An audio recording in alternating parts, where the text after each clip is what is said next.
Hello, and welcome to Best Movies Explained in Less Time. Today, I'm going to talk about the drama/thriller movie called Intruders. Spoilers are coming up. Watch out and be careful. Anna Rook is in her late 20s, and she has a serious worry problem that affects many parts of her life. Conrad, her older brother, is dying of pancreatic cancer. The brothers also keep deep secrets in different parts of the house, and they are always careful about who they let in. One night, Anna is alone in her room and is playing with an old key. She hears a strange sound coming from the darkness, but it's just Conrad sitting outside. He asks her to come with him, but Anna turns him down in a rude way. Because of her worry problem, she hasn't left the house in more than 10 years. Charlotte, who is Conrad's lawyer, joins them the next morning. She has been called to talk about Conrad's will and what Anna will get after he dies. But Anna is not ready for that chat yet. Then we meet Dan, who works as a delivery man and brings food for the family every morning. Dan is the only person besides Conrad that Anna likes to talk to. He is kind, and over the time he has worked for them, he has won her heart. They are talking when they hear a loud thud coming from Conrad's room. Anna runs to her brother and puts him back on the bed. They hang out together all day and talk about different things. Conrad talks about their father and asks Anna to forgive him, but this just makes Anna mad. A few hours later, Anna's alarm goes off and wakes her up. She runs to Conrad's room, where she finds him already dead. Even though Anna knew this was going to happen, nothing could have prepared her for the death of her brother. After the rescuers take his body away, she cleans the whole house and gets rid of all of his drugs. Dan helps Anna when she is at her worst and gives her a shoulder to cry on. He tells her to sell the house and move somewhere else, but Anna doesn't want to leave the house. Dan tells them that he wants to leave this place, but can't because he doesn't have enough money. Anna goes without saying goodbye and comes back a few minutes later with a bag full of cash. She wants him to take it and use it to make his life better. Dan, on the other hand, won't take it, even though Anna says she has more money than she needs. The funeral will be the next day. Anna gets ready to leave, but at the last minute, her worry gets the best of her. She really wants to say goodbye to her brother one last time, but she ends up staying home and getting lost in her thoughts. All of a sudden, a car pulls up in front of the house, and 3 guys get out. They look out the window to make sure no one is home so they can break in. Anna starts to worry, but before she can call for help, one of the guys, JP, breaks the back door and lets the other 2 in. JP seems to be in charge, and his brother Vance and his friend Perry help him. The thieves think that Anna is at the funeral, but when the kettle makes a noise, it shows that she is not there. She runs upstairs quickly while the guys look for her all over the house. Perry finds her hidden in her room, which makes her run down the stairs. Anna gets to the front door before he can catch up to her. She could easily run outside and save her life, but she freezes because of her worry. JP shuts the door gently and asks her why she didn't run away. When she was hiding upstairs, she could have called the cops, but she didn't. The guys think it's weird, but all they care about is where she has hidden the money. Perry keeps an eye on Anna while JP and his brother Vance keep looking for the money. She tells him that she has nervousness and hasn't left the house in over 10 years. Perry is interested in her and wants to see for himself if she is telling the truth. He drags her outside by force, making her pass out. Anna pees her pants when JP picks her up to help her. Vance is told to take her to her room and clean her up while the other 2 look for the money bag. In the end, they find a basement with 2 doors that do not have locks. The doors must go somewhere, but you can't open them. Either Conrad or Anna wanted to keep these rooms a secret, which is clear. Vance, on the other hand, is still trying to change Anna.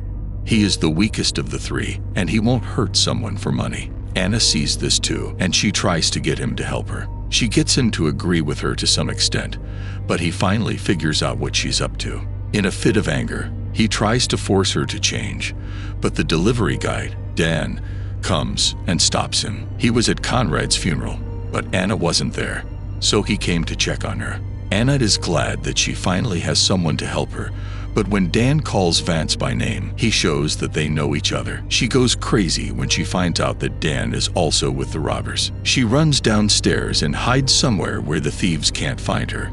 Dan isn't in their group. JP and Perry find him and knock him out, which shows that he isn't one of them. After looking for Anna for a few minutes, Perry loses his temper and threatens to kill her pet bird if she doesn't show up. Anna stays hidden, so Perry kills the poor bird with a hammer. Dan has woken up by now, but JP ties his hands together and shoves him onto the couch while the thieves are busy with him. Anna runs to the bathroom while making noise. Vance is about to get her when Anna stabs him in the neck, killing him instantly. The other two are still with Dan, but they think something is wrong because of the strange silence. They ask Vance to talk, but all they hear is Anna dragging his body down to the basement. Soon, they find the blood on the floor and follow it to where Vance's body is lying. JP cries as he holds his brother and promises to get revenge for his death. For the two people who make it out alive, the task turns out to be much more than just a robbery. Perry sees Anna behind a door at that moment, but she locks it before he can get in. Then she runs into her room and gets the key she was playing with at the start of the movie. The key is then used to turn a handle on a panel to open it. When you pull it, the stairs to the basement go back in, and Perry and JP are stuck inside. Anna makes sure they can't go outside by checking on them. After some time, the robbers try to break out of the basement by breaking the doors, but they are not allowed to use any force. Dan tells everyone outside that he knows Vance and told him about the money yesterday. He feels bad because he didn't know that what he did would lead thieves to her house. Anna still won't untie his hands, and she continues to ask him about Conrad's funeral. He tells her what happened and asks what Conrad would have done in the same position. Anna thinks about it for a while, then breaks his finger and leads him to the door of the basement. He is standing on the edge of the wall because there are no steps. Anna tells him to jump into the basement to show he is not guilty. When he refuses, she pushes him herself. Dan cries out in pain as he holds his out-of-place knee. Anna then goes into a secret box that has a live video feed of the basement. After a while, she comes to check on them, and JP tortures Dan so that she will feel sorry for them. Anna tells them to use the first aid kit that is in one of the two locked rooms with no doorknobs. Now that Anna has changed the settings from upstairs, JP can open one of the doors, but as soon as he walks into the room, she hits a button and locks the door behind him. JP finds it very odd that the room looks exactly like the one he saw upstairs. Perry tries to break the second door in the meantime, and after many tries, he is able to do it. When he opens the freezer, he finds dead bodies inside. Perry runs outside, shocked to the core, and runs right into Anna. She can't let him live now that he's seen things he shouldn't have. She hits him on the head with a hammer. Before he loses too much blood and dies, the man is about to choke her to death. Dan manages to get outside and into the second room, where he sees the dead bodies and realizes that something is very wrong. At the same time, Charlotte goes to see Anna because she hasn't been picking up the phone when Charlotte calls. Anna acts like nothing is wrong and comes up with a reason for the noise coming from the basement. Charlotte doesn't think much of it, and she leaves after making sure Anna is okay. Anna goes to the basement after she leaves and finds Dan by the freezer. She puts him in a closet that goes to the room where JP is locked up. She keeps an eye on them through a one-way mirror in the room. JP finds this out and tries to break the glass, but Anna tells him it can't be done. Then she makes him put on a shirt from the closet. Conrad and Anna used to give guys drugs and then lock them in this room. Conrad then joined the victims in the cupboard and tortured them while Anna watched through the mirror. JP wants to know why the room was copied and whose shirt he's wearing. Then it comes out that Anna's father sexually abused her even when she was a kid. Then one day, Conrad killed their father by strangling him, and she looked up to him. Since then, they have been bringing known sexual abusers into the house and killing them once they get there. Anna thinks they did the right thing because the criminals earned what they got, but JP says that she and her brother are both killers. After killing their father, they felt good and wanted to do it again and again. Anna goes crazy over the claims and gives Dan a gun so that he can kill G. She wants him to pay for what he has done because she thinks that will help him. Dan moves out of the way, and JP grabs the gun. He is about to kill Dan, but Anna stops him and tells him to do the impossible. She says that he killed his brother and that death is the only way for him to be saved. At first, it looks like JP is giving in to what she wants, but then he snaps out of it and points the gun at Dan again. Anna opens the door and lets them out just before he is shot. Dan doesn't want to leave yet, but JP helps him get out of the house. He is angry and wants to get even as he looks at Vance's dead body. Dan tries to get him to let go of everything, but he punches him in the face instead. JP goes back into the house and starts putting gasoline all over it. Anna gives him the bag of money to try to get him to leave, but he won't take it and strikes her. During the fight that follows, Anna gets away and runs upstairs, but JP finds her and says he has an idea. By beating her up, he wants her to remember the bad times she had with her father. Even worse for Anna is the fact that he is wearing her father's shirt. Just then, Dan walked into the room, which gave Anna a chance to shoot JP dead. Both Dan and Anna are silent as they look at the dead body. When they get downstairs, Dan doesn't say anything and just leaves. Anna spends about an hour in the living room before she finally chooses to leave the house. She can finally leave the house without hyperventilating because she no longer has a fear of being alone. In the last scene, she sets fire to the house and leaves. Hello, and welcome to Best Movies in Less Time. Today I'm going to talk about the American action movie Chaos Walking, which is set in the future. Spoilers are coming up. Watch out and be careful. The movie takes place on a planet called the New World, which is a long way from Earth. In this world, the sun never sets. It is the year 2258. Some people left Earth to live on another world because they wanted a better way of life. People have found everything they had on Earth and more in the New World. When people first came to the New World, they found that all men had a disease called noise. When this disease affects a guy, everyone can see and hear what he is thinking. It also lets them do cool things, like make 3D holograms with their voices that others can see with their own eyes. The local humanoids, who were called the Spackle, and the human immigrants fought a bloody civil war. During the war, it seemed like the Spackle killed all of the female refugees, but about half of the men survived. Since then, the first people to live on Mars haven't been able to talk to Earth or anyone else. Todd Hewitt is a young man who lives with a group of people called Prentisstown. When Todd was young, his mother and father died in the war. He now lives with Ben Moore and Cillian Boyd, who raised him like their own son. Todd has never been with a woman, unlike his dad. Most of the time, he helps his dad work in the field. He wants to be like David Prentice, the colony's mayor. One day, Prentice has learned to control his noise, which makes it hard to see and hear his thoughts. One day, the second group of people comes to live there on a mothership. They send a small ship with 3 people on it to check out the world. When the scout ship got close to the New World, it caught fire and fell into the woods near Prentisstown. While helping his dad, Todd sees someone take food from his dad's barn. He sends Manchi, his dog, into the woods after the thief. He can't find the thief in the end, but he does find where the plane crashed. He thinks that the thief must have been the person who was still there. He runs straight to the mayor to tell him about the spaceship. He tries to keep quiet as he walks, but the other men hear and see him thinking about the ship that crashed. So they all go to the crash site to find out what happened and take some parts of the ship. Mayor Prentice thinks that the survivor must be a girl because she didn't make any noise. He orders his men to find her. When Todd is alone, the girl comes up to him. When Todd sees a girl for the first time, he is scared, shocked, and amazed. But Todd can't keep quiet, so he tells everyone in town where she is by mistake. The girl keeps running deeper into the woods, but Prentice catches her with a 3D hologram net. Prentice takes her to his house and tells her he's sorry that the other 2 team members died. The girl finds out about the noise and the war with the Spackle, which killed all the women in Prentisstown. Prentice asks her what she is doing, and she tells him that she came here on a scout ship sent by the mothership to get in touch with the first wave of colonies. The largest ship in the second group of immigrants is the mothership. It has space for 4,000 people. It will soon be there to help her. When Prentice keeps asking her about the ship and when and where it will land, the girl starts to wonder what he wants.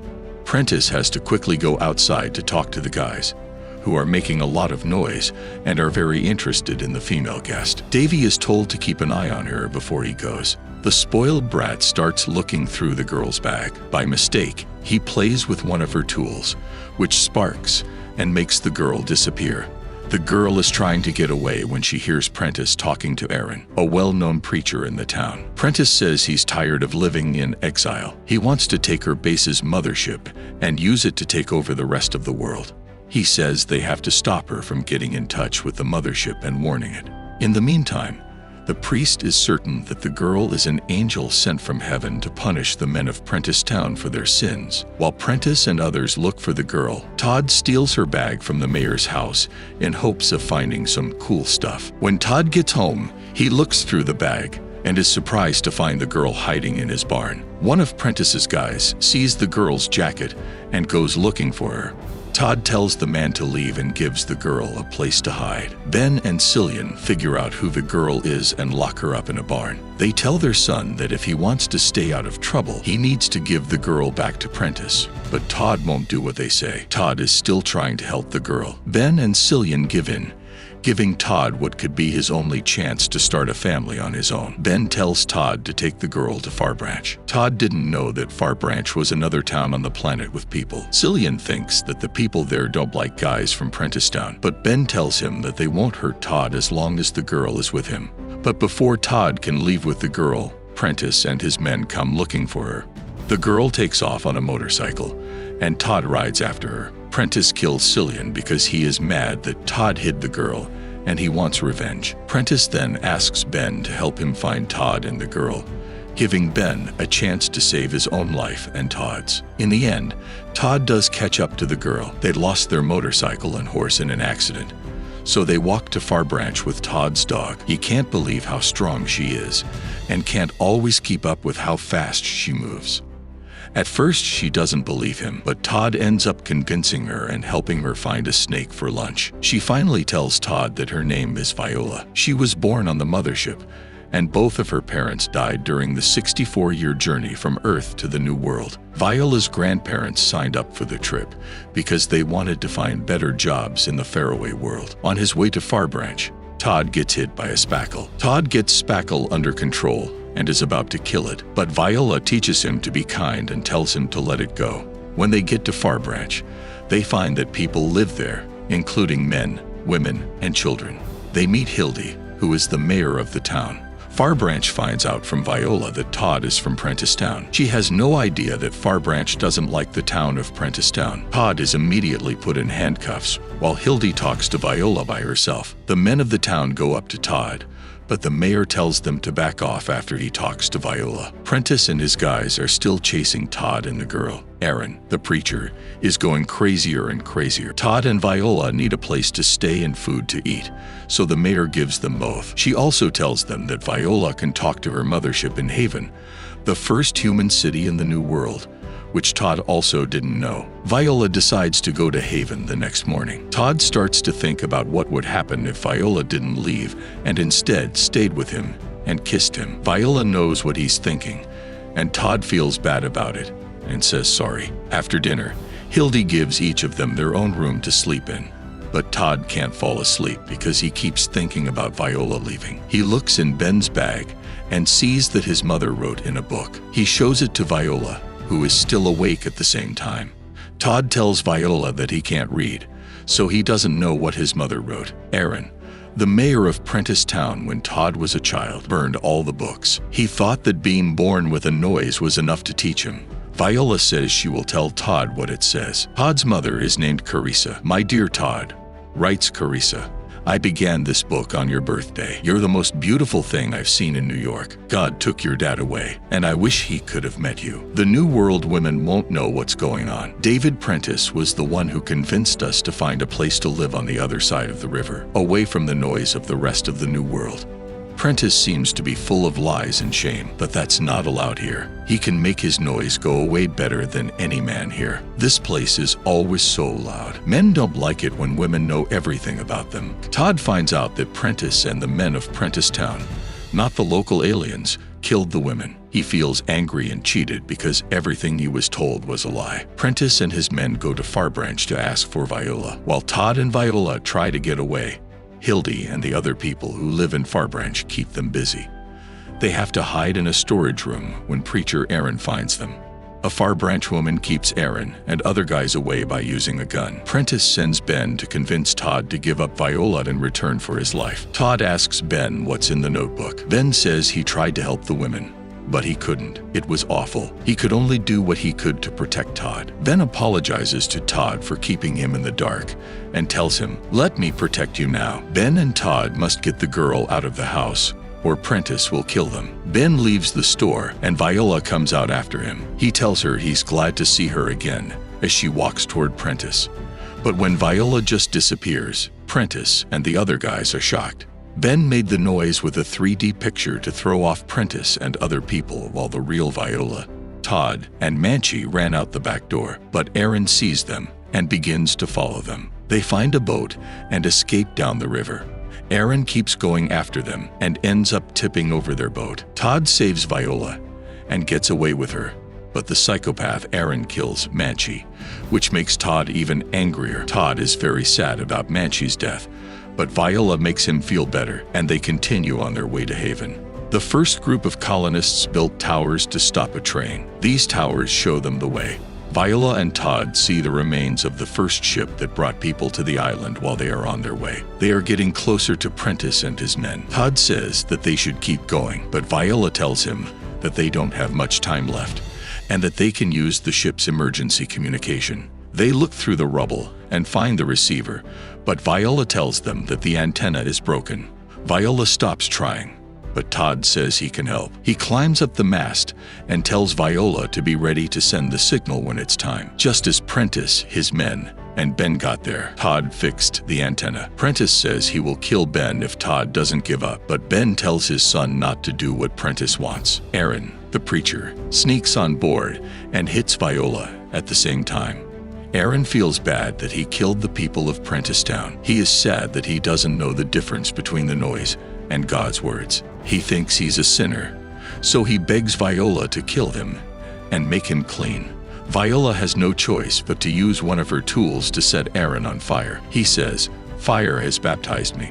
I'm the bad guy," and then he dies. Viola then sends an SOS signal to the mothership, and Todd gives himself up to Prentice. This time, when Prentice asks Todd about the girl, Todd doesn't make a lot of noise. When Prentice gets mad, he shoots his father, and Todd immediately goes to Ben's side. Before he dies, Ben tells Todd again that he's sorry he didn't tell him about his mother. He also gives Todd a knife. Todd tries to hurt Prentice with the knife, but he gets knocked down and loses the knife. Todd tries to get away, but Prentice shoots him and hurts him. Then Todd sneaks up on Prentice from behind, but then he figures out it was all a trick. Then Prentice shoots him, but Todd stops him by making him think his mother and other women from Prentice Town are there and calling him a fool. They put Prentice at the edge of a cliff. Then Viola comes over with a pipe and hits him. He dodges the blow and grabs the pipe, but he loses his balance in the process. Then Viola lets go of Prentice, who dies when he falls. While Viola is helping Todd, who is badly hurt, the colony mothership arrives, which scares Davy and the other men of Prentice Town. Later, Todd wakes up in the hospital room of the mothership with Viola next to him. He is completely better. Viola tells him that she will move to the new world with him, and she takes him around to meet the other people who live there. The electricity switches on and off depending on how hard he presses. Once again, we see a person wearing a mask. Amy is concerned about the man in the bathroom. The power has been restored and will stay on for the time being. Amy is itching to go out now that the man with the mask has gone. They were told to stay in the same spot as previously. Feels there are shady characters hiding outside, watching and waiting for them to come out of their room. As a result, they must plan another way to escape. Maybe the kitchen, but the view from the window. Even though he is locked up, David discovers an apple. However, they can only go a certain distance before coming across someone wearing a disguise. With a knife in their hands, they are turning another manner, but there is still another scary possibility. Amy looks at the near certain death inside. Bathroom window once again, only to discover that this time they're confined inside and can't get out if another man goes in. They are unsure what to do now that they have left, until David realizes he has a viable proposal. He's going to sprint outdoors to the payphone. As he walked inside, he left his wife, Amy, standing at the window. While the other crooks were distracted, David escapes. It was delivered to the booth without incident. A voice in the background adds, "I'm with the police department. They are defenseless outside the hotel, but they have knives with them." The guy on the other end of the line, David, is not answering the phone. He believes he can hear other people strolling about. Through the phone, a whimper can be heard. There is no way your chances will improve if you lose your calm. Regardless, David hangs up on the payphone. Then, out of nowhere, a truck speeds out from the parking lot. He seems to assault the booth from behind, squeaks by with only a smidgen of a problem. When he eventually returns to the hotel, he has no clue how much time has passed. Then, as he was ready to enter the bathroom, he glared and walked away. Shatters the mirror, then employs one of the pieces. They are now both sitting on the ground. David's hand was securely clenched around the thing. Frank stood back and watched as they smashed the glass. He spends hours watching the video from his security camera, without trouble until Amy falls asleep. When she regains consciousness, she realizes David has been looking through the tape. Look around for a trapdoor and you'll find one. Before he can look at it more, a car comes to a halt in front of the company's headquarters. Goes in the direction of the hotel's door. From inside, there are many cries and hammers on the glass. Get his attention, yet he doesn't appear to care what you have to say. Masked men come from behind the curtain. We're getting closer to him, but he's not paying attention. All of the lovely things are right here for you. The guy's face lights up as he hears the news. He immediately goes for the cassette-containing box. It is straightforward for him to make his way back to his truck. Their focus is drawn back to the mystery. Amy is the first to come through the door, followed by David. They are currently situated inside a tunnel. Amy's concerns grow as the room grows increasingly crowded. When she can't see anything, her mind wanders to other things. Something had the audacity to brush against her leg. Screams out for help to David, but he does not come to her relief.